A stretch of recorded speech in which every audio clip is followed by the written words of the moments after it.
We are live. The line is not out for the Steelers' second preseason game against the Buffalo Bills.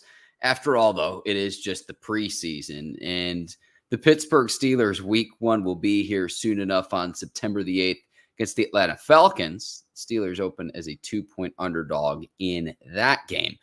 All these odds brought to you by betonline.ag, and they're the presenting sponsor of the Bleav in Steelers post-game live reaction to the Pittsburgh Steelers 20-12 loss against the Houston Texans. If you want to get in on the mix, football season is here. betonline.ag is the place to do it. You can use our promo code Bleav, that's BLEAV. You can see it on your screen right now to get a special credit up to $250 on your first bet deposit. Bet online. The game starts here. Steelers lose in their first preseason game 20-12 against the Houston Texans. My name is Mark Bergin, sharing my thoughts and reactions. We got 3 drives from Justin Fields, and I thought when things went according to script, things looked good, but he's got to get things shored up. That quarterback center exchange, 2 fumbles, and it was kind of the knock on him that he would hold the ball too long with sacks and trying to make plays, dynamic plays with his legs. But I think that's just going to take time, and I think that's why you play him in the opening preseason game to get him live game action, to get that chemistry with who his center would be if he plays, because Justin Fields is going to play at some point during the 2024 regular season. And honestly, after 2 drives, I had seen enough. I know what Justin Fields can do. I thought he moved the ball well. He started 3 for 3 on that first drive.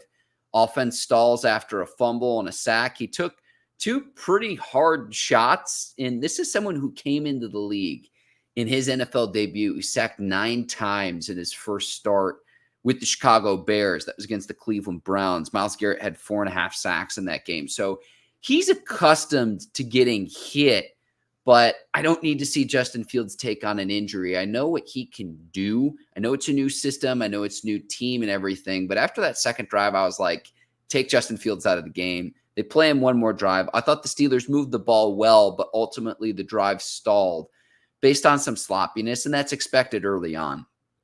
You know, it's the preseason for a reason. I want to see the Steelers score touchdowns, but may I remind you, a year ago, we had Kenny Pickett 5 drives, 5 touchdowns. Kenny Pickett and Matt Canada and the Steelers offense are going to light it up. There's no correlation to the regular season. This is more like a war reenactment. Yeah, I would have liked to see the Steelers put up some points with Justin Fields on the field, but it didn't happen today. But I do think that there were some good things. He had a play action pass to Van Jefferson. I thought that was his best play. Nice little swing pass out of the backfield. Najee Harris making a man miss downfield. I know he found George Pickens. And so getting the ball to his different playmakers. And yeah, you want to see more, but I think you'll see more of that in the second and third preseason game. Second preseason game against the Buffalo Bills. So we'll probably see Russell Wilson for the first time in live game action in a Steelers uniform. But if you're a proponent of Fields starting over Russell Wilson, and again, I know this is all preseason. Things didn't really go according to plan tonight. If you're in that camp, if you want to see Fields beat out Wilson for the starting job. And that's just what I saw with my own 2 eyes. That's just my humble opinion. But with Fields, you need a bigger sample size. Only 3 drives. I thought he looked a lot like the quarterback we saw with the Chicago Bears. On the stat sheet, it doesn't look bad. 5 of 6, 67 yards for Justin Fields. Had 3 carries for 2 yards. So I don't expect the Steelers to utilize what makes Justin Fields the best during the preseason, and that's using his legs and his running ability. Something I talked to Brian Batko of the Pittsburgh Post-Gazette about this, in that a lot of the read option plays, a lot of the RPO plays that I think Fields thrives on, you're not going to show and put on tape to an opposing team in the preseason. Things in the preseason are going to be extremely vanilla, and I don't want to tip Justin Fields' hand. I don't want to tip other to put on tape to see what other defenses like. Look, I know you can put on the tape for what he did with the Chicago Bears. I understand that. But for what Arthur Smith and this offense want to do when it actually counts in the regular season, whenever Fields may play, the things that I think he can do with his legs and forcing defenses to play an honest 11 on 11, I don't really need to see that much during preseason. Because if he runs, he has the chance to get hurt. And I do think Fields took some shots, which was why after the second drive, I tweeted this out. I was like, I've seen enough for tonight. They played him one more drive, no points in the 3 drives with Fields. But ultimately, I think that quarterback center exchange, I don't know who takes blame for that, but those are things that will get ironed out as you go through training camp and go through the rest of the preseason. And then come regular season, I don't expect those things to be problems. So if the fumbling issues are still there and the turnover issues are still there, that is then the cause for concern from the Steelers standpoint. But it's with new teammates, with the new system. I wouldn't take too much away from 3 drives and what you saw from Fields, good or bad too. Even if he had scored all 3 drives too, because again, look what happened last year with this team. So the result and the outcomes, there's no correlation to the regular season. There is no correlation to the regular season. I thought Peyton Wilson played a nice game, led the Steelers in tackles with 7. The rookie out of NC State was flying around. There was a TFL he had early on in the game where there's a pulling offensive lineman and he's able to sneak underneath the angle and cut almost like a running back. It's going to be really tough for opposing offensive linemen to go out and block him at the second level, given his speed. And it's not just the speed, but it's knowing the start, stop, and knowing how to utilize it. I thought he played a really nice game tonight for the Steelers. That Peyton Wilson out of NC State, someone that Steelers might rely upon as an inside linebacker in their 3-4 system. I thought he was flying around. He was making plays, and you see that a little bit during training camp. I thought that was on display at Acrisure Stadium tonight for the Pittsburgh Steelers. Another guy I thought ran hard was Jonathan Ward, the running back. I thought he had a nice game too, 6 carries, 26 yards. And Dajon Edwards getting one into the end zone. He had 3 carries for 28 yards for the Pittsburgh Steelers. So who that running back number 3 is going to be fascinating to watch, because Najee and Jaylen Warren are going to be there. That running back 3 slot is up for grabs. And really, you like to see what these guys do with the ball in their hands, but also whoever that running back number 3 is going to need to play a role on special teams. So that might be even more important than what they do at the running back position. But he stood out for me as well. Montravius Adams getting into the mix. He had a sack and a pass deflection. He's been in the league for several years now, but you could see why he's an established veteran and doing his thing as well. So I liked what I saw from him. Another thing I noticed too, and this is something Brian Batko mentioned that the Steelers are doing in training camp, I saw Cam Sutton was in there late in the second half, even in the fourth quarter, playing at the safety position. So I think that the Steelers are trying some things out to say, hey, we can get him practice reps. We can get him game reps during the preseason for when Cam Sutton comes back week 10 after that 8-game suspension. Not only can he potentially play the nickel, the 5th DB, the slot DB, not only can he play on the outside as a cornerback, potentially even as a safety. You're not going to take Minkah Fitzpatrick off the field, but I saw Cam Sutton, number 20, out there for the Steelers at the safety position, a position I'm not sure he's played all that much in his career, but it's something I saw tonight as well in watching tonight's game. Another thing as well, I think that this may have been the most fascinating thing to happen during the first half in what was a pretty dismal first half for the Pittsburgh Steelers, and that they didn't score in the first half, was that Art Rooney II announced that the Steelers have very good odds of playing an international game in the 2025 season. So we already know that the NFL is going to be playing in Spain in 2025, Real Madrid specifically. They're looking at potentially Australia, maybe Dublin, Ireland. If you're watching this, let me know in the comments what you think. Where would you like to see the Steelers play an international game? That was probably the most fascinating thing to watch from the Steelers standpoint in the first half, because it was 17-0 at half. Steelers rally back, score 2 touchdowns in the second half. but they end up falling short 20-12, giving up a touchdown to CJ Stroud. I know a lot of the Steelers starters were out, so you're not playing Minkah Fitzpatrick, TJ Watt, Alex Highsmith, Cam Hayward. So you're missing a lot of starters. And CJ Stroud, in his first action, hits Tank Dell for the touchdown. And they pick up where they left off from a year ago. And this is a Texans team I expect to be very, very good. Playoff team that won a playoff game a year ago. CJ Stroud entering his second season.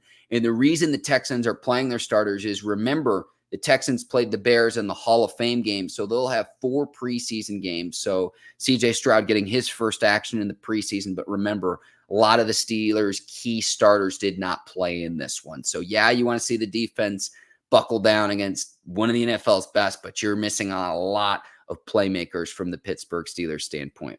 I want to get to some comments and then a few other observations from the game. David mentioning that he thinks that Fields seems to be making too long in his reads. This is the knock on Fields coming to Pittsburgh. This is the knock on him in Chicago. It's also something where you're learning a new system, so it might take him a little bit of time to get acclimated. And that's why, yes, while it is preseason, that game speed can't always be replicated in practice at the same level as a game. And so, David, I'm with you. Thank you for the comment and thank you for watching. Mr. Sywood saying Fields fumbles quite a bit, so who knows? Again, the 2 fumbles, is that on the center? Is that on Fields? Something where if that is an issue, say in future preseason games or in the regular season, then I call for concern. But in the first preseason game with the new team, there's going to be some things that you got to iron out. I'd rather this happen now than during the regular season. I know Fields has had problems with fumbles dating back to his days in Chicago, but let's see if that remains a thing or if that's just, hey, new system, new teammates, new team. We'll see. Mr. Sywood, thank you for checking in. Terry saying, I was happy with both quarterbacks knowing we have Wilson waiting. I've broken down Fields quite a bit. Kyle Allen, 17-23, had a touchdown, interception late, an overthrow, trying to drive the Steelers down for a game-tying score. They needed a touchdown and an extra point. I want to see what Wilson can do now, because Fields has been playing really well at training camp. It didn't go quite according to plan tonight, but I do think that there are some positives you can draw on from Fields' standpoint. I'm not going to say after 3 drives in a preseason game of, now it's definitely Russell Wilson's show. I do think he'll win the starting job. I think that's already kind of determined if you really follow this team. But I think that there are some positives that you can build upon from Fields' standpoint. I'm not seeing any other comments I want to get to right now. If you have any other questions or comments, leave those in the chat. There's a few things I do want to get to.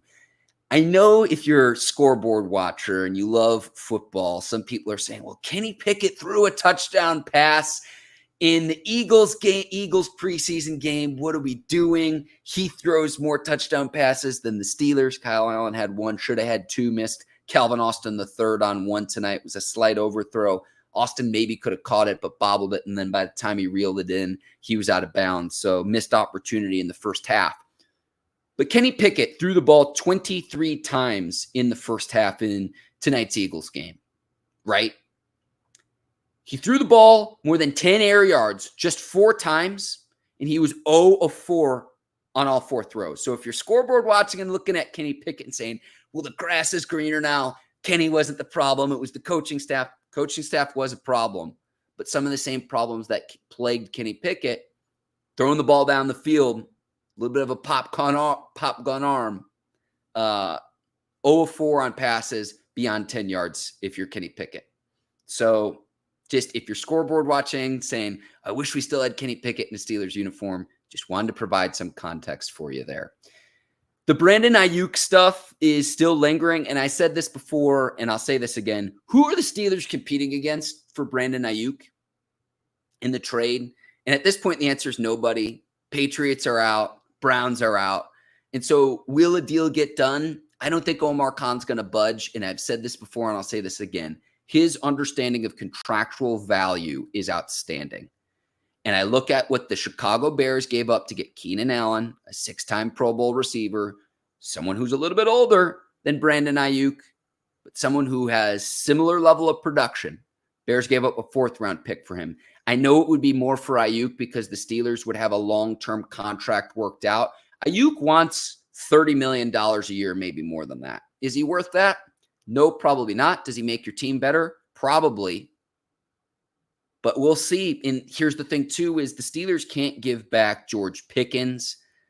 They're not going to give back a receiver that the 49ers would want to acquire Ayuk, a draft pick. What good does that do the 49ers, a team that's trying to win it all this year, and a team that also has to work out contract extensions with Trent Williams, your starting left tackle. You're not going to let him go. And then Brock Purdy as well. What kind of contract is he going to get if he leads the 49ers to a playoff appearance again? So if you're Omar Khan and the Steelers, stay patient with the 49ers. And if they want too much money, you can then go play for the 49ers again. And if he feels like he's not being properly compensated if he sits out, there's not a mystery team that's emerged. There could be, but the 49ers have tried to negotiate, and it's funny how they spin things where when things get leaked, who stands to benefit? That's the question you have to ask yourself. Browns are out, Patriots are out. Steelers aren't competing against any other team right now as it stands to acquire Brandon Ayuk. So you don't want to overpay for his services. And this is something that the Steelers understood when they traded for Justin Fields. And that's why I said that the Bears should trade Fields before the NFL draft. I said this during the combine. And the Steelers get Fields for nothing. 6th-round pick. 4th rounder if he plays more than 51% of the team's offensive snaps. So there you go. There you go. Those are just my thoughts about Brandon Ayuk. We'll see how that unfolds. And honestly, I think a contract extension gets done with the 49ers. That's how I think that will unfold. That is my prediction. I have no inside information on if that will happen. That is what I predict to happen with the Steelers and with Brandon Ayuk and the 49ers. See if there's any other comments. Terry checking in about Brandon Ayuk saying $30 million. Nope. Yeah, too much money. And Mr. Sywood saying the same thing. $30 million, too much money. I think it would be less with the Steelers if they did end up trading for Ayuk. I think it'd be less than $30 million. But here's the thing, too, is the Steelers are a very loyal organization. So they pay out their contracts, whereas other teams, player doesn't perform, they're cap casualty. We'll see. That's still juicy. I still think that maybe the Steelers pivot to where if there's another receiver that they could go get. Is there a cut? And the other receiver who's out there right now, Juju SmithSchuster, cut by the New England Patriots. What's he look like from a health standpoint? I don't know if this is the same Juju who left Pittsburgh, but if you could get him on a league minimum contract, is that better value than going and paying a premium for Brandon Ayuk? Brandon Ayuk is going to be much more of a difference maker. He's going to be a lot more dynamic of a receiver. No doubt about that. But if you got to give up too much to get him, and the Steelers still need a receiver, I don't know, maybe you spin the tires on Juju, but maybe Van Jefferson's the guy. Maybe you can get away with that, with those two guys as your receivers and say, hey, Pat Freiermuth, you can kind of be our receiver too, even though you're a tight end. Fascinating stuff. But Juju SmithSchuster now a free agent, and the Patriots felt that he just wasn't worth his contract. So we'll see. And there were reports, too, that with the Browns deal that Amari Cooper would have been going over in a trade, and they still couldn't get it done. Amari Cooper is one of the most consistent receivers in the NFL. He's a top 10 receiver every year. Love him or hate him, he is. Go look at the numbers. Go look at the production.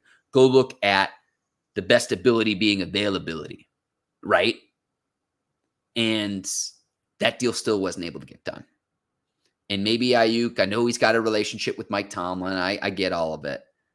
But if you're Omar Khan and the Steelers, I don't think you need to pay a king's ransom, because who are you competing against? What other NFL teams? Terry saying Juju fits our offensive coordinator's game plan. Yeah, in terms of being able to block, the want to of blocking downfield. We'll see. I'll see if the Steelers spin the tires. I think the Ayuk situation needs to get resolved before you can figure out, okay, is Juju SmithSchuster going to come back to the Pittsburgh Steelers?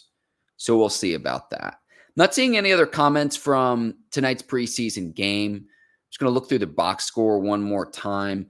Calvin Austin III, 2 receptions, 49 yards. Scotty Miller, 3 catches for 47 yards. George Pickens, 2 catches for 25 yards on 2 targets.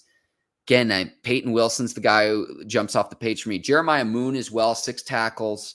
He had a sack and a TFL quarterback hit coming off the edge. It's another thing, too, is I saw Marcus Golden, who initially signed with the Steelers, and then the Steelers put him on IR.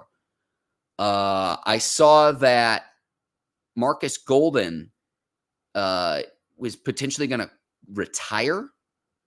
So that's my understanding. Again, the Steelers put him on the reserve/retired list. So that's my understanding, is that Marcus Golden, who just signed with the Steelers, it was like, wow, we're going to bring the 4 back that we had a year ago that was super productive. TJ Watt, Alex Highsmith, Herbig, Golden. Looks like Marcus Golden's calling a career. He's a Mizzou guy. I'm also a University of Missouri graduate. The privilege of watching him play at the college level. Love that guy. And I wish him all the best. If he decides to suit up, I really liked what he did a year ago for the Pittsburgh Steelers. Bleav he had 4 sacks a year ago. Thought he played really well in a reserve role for this team. But I wish him all the best if he does decide to hang it up in retirement. So those are my thoughts from tonight. I'll be back this coming week previewing the Bills matchup. I'm sure there's going to be more. I expect Russell Wilson to suit up for the first time in the black and gold.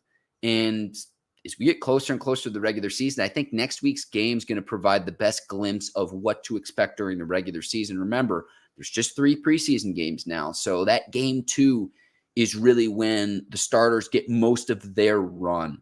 I don't need to see a ton from a lot of the established veterans. I want to get to week 1 as healthy as possible. But I am excited to see what Russell Wilson can do in this offense and see if Fields can improve upon his performance tonight. And remember, Fields was playing against a lot of Houston's starters because Houston rested their starters a week ago in the Hall of Fame game. So what does Justin Fields look like in year 2? And does the quarterback battle just remain the same? Because at this point, again, I think Wilson will start the season. I think at some point you turn the keys, Cadillac, over to Justin Fields. But at what point do you do that if you're the Steelers? How they play out this quarterback situation is going to be fascinating to watch in the 2024 season. My name is Mark Bergin. This has been another edition of the Bleav in Steelers show. If you liked watching this, please do me a favor. 5 stars and 5 stars only on Apple and Spotify. On YouTube, if you haven't already, I know a lot of you are, please do me a favor. Hit that subscribe button on YouTube. Help us out. Tell a friend to tell a friend to tell a friend. I'll be back this coming week again. Hopefully have some more guests on. We'll eventually talk to Ike Taylor. He's been in Latrobe at training camp. Very, very busy there. Can't wait to get his thoughts on what he's seen from Steelers training camp. Again, going to try to bring a guest on here this coming week as well to preview that second preseason game, Steelers and Bills. Bleav that will be a week from tomorrow. Bleav that's a Saturday game. And I'm going to be live here on this feed after every Steelers game all season long. So Saturday, August the 17th, 7 o'clock, Acrisure Stadium in Pittsburgh against the Buffalo Bills. Again, my name is Mark Bergin. Thanks so much for watching. Have a great rest of your night. Great weekend, everybody. I'll see you next time. Till then, take care. So long, everybody.